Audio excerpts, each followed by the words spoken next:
নমস্কার বন্ধুরা, আমি প্রিয়াঙ্কা ভাঙাকুটির ব্লগে তোমাদের সবাইকে স্বাগত।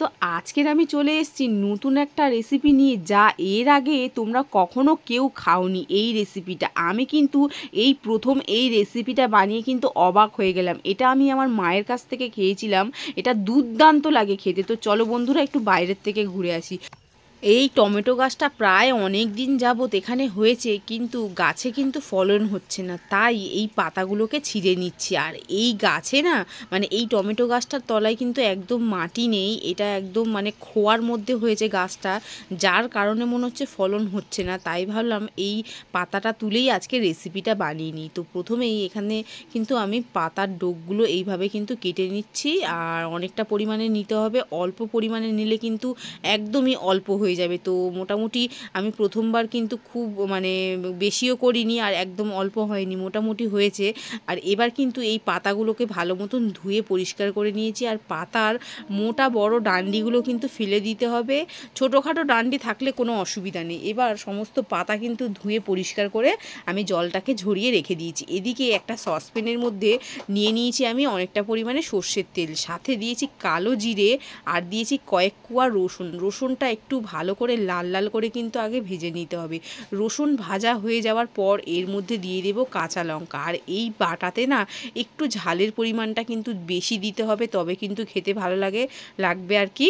তো আমি আজকের মোটামুটি ঝালের পরিমাণটা একটু কমই দিয়েছি, কারণ এইসব বাটাবুটি আমার ছেলে খেতে কিন্তু খুবই ভালোবাসে, তাই আজকে ঝালের পরিমাণটা একদমই কম দিয়েছি। এবার এই শাকগুলোকে দিয়ে দিয়েছি। টমেটো পাতাগুলো দেওয়ার পরে আমি শুধুমাত্র এর মধ্যে নুন দিয়েছি, আদার্স কিন্তু আমি আর কোনো রকম মশলা দিইনি। এবার এখানে চিংড়ি মাছ আমি ভেজে রেখেছিলাম, আগে থেকে চিংড়ি মাছটা ভাজা ছিল, তো সেই ভাজা চিংড়ি মাছটা এর মধ্যে দিয়ে কিন্তু নাড়িয়ে চাড়িয়ে মিশিয়ে এটা বেশ কিছুক্ষণ রান্না করে নেবো। মোটামুটি শাকের থেকে যেটুকু জল বেরিয়েছিল সেই জলেই শাকটা মোটামুটি সেদ্ধ হয়ে গেছে, প্লাস ভাজা ভাজাও কিন্তু হয়ে গেছে। এবার কিন্তু নামিয়ে নেব আমি। এদিকে শিলের মধ্যে আজকের বাটাটা করে নেব। শিলের মানে বাটার মতন স্বাদ আর কোথাও নেই, কারণ এই শিলে বাটার স্বাদ কিন্তু খুব ভালো লাগে। আর বাটা বটি আমাদের বাড়িতে খেতে সবাই পছন্দ করে, তাই মাঝে মধ্যেই কিন্তু আমি এটা সেটা বাটার রেসিপি তোমাদের সাথে দেখবে অনেক শেয়ার করেছি।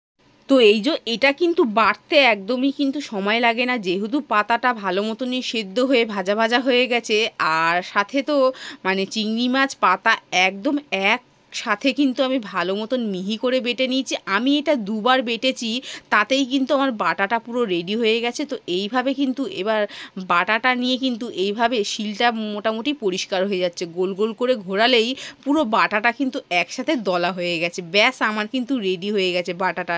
দেখে কিন্তু মনে হচ্ছিল কেমন খেতে হবে কেমন খেতে হবে, তবে আমি তো প্রথম বানালাম, মায়ের ওখানে খেয়েছিলাম, মা কিন্তু দুর্দান্ত বানিয়েছিল, তাই আজকের এই রেসিপিটা ট্রাই করলাম। ও বাবা, মানে রেসিপিটা বানানোর পরে মনে হচ্ছিল কেমন হবে আমারটা, তারপরে যখন ভাতের সঙ্গে মাখিয়ে খেলাম তখন তো আমি ভাবতেই পারিনি যে এতটা সুন্দর আমি বানাতে পারবো। সত্যি বলছি, বিশ্বাস করো, তোমরা কিন্তু মানে এইরকম রেসিপি কিন্তু বাড়িতে এটা বানিয়ে খেয়ে দেখো, তারপরে কিন্তু তোমরা আমায় বলবে এতটাই টেস্টি লাগে। তবে আমার মা করেছিল একটু অন্য রকমের, মানে একই প্রসেস একটু অন্য রকমের, তবে আমি আজকের একটু অন্য স্টাইলে করেছি। দুর্দান্ত লাগছিলো খেতে, ফাটাফাটি লাগছিলো। এইটা দিয়ে কিন্তু এক থালা ভাত খাওয়া হয়ে যাবে। তো যাই হোক, বাড়িতে সবাই বানিয়ে খাও, আর তার আগে আমার রেসিপিতে একটা লাইক করে দাও, ছোট্ট একটা কমেন্ট করে দাও, আর ভিডিওটা প্রচুর পরিমাণে শেয়ার করে দাও, কারণ এই নতুন রেসিপিটাকে সবার জানার দরকার, সবার খাবার দরকার। আচ্ছা, এবার বলি, তোমরা নতুন যারা আমার এই ভিডিওটা দেখছো তারা কিন্তু অবশ্যই ফলো দিয়ে পাশে থাকো, তাহলে নতুন নতুন রেসিপি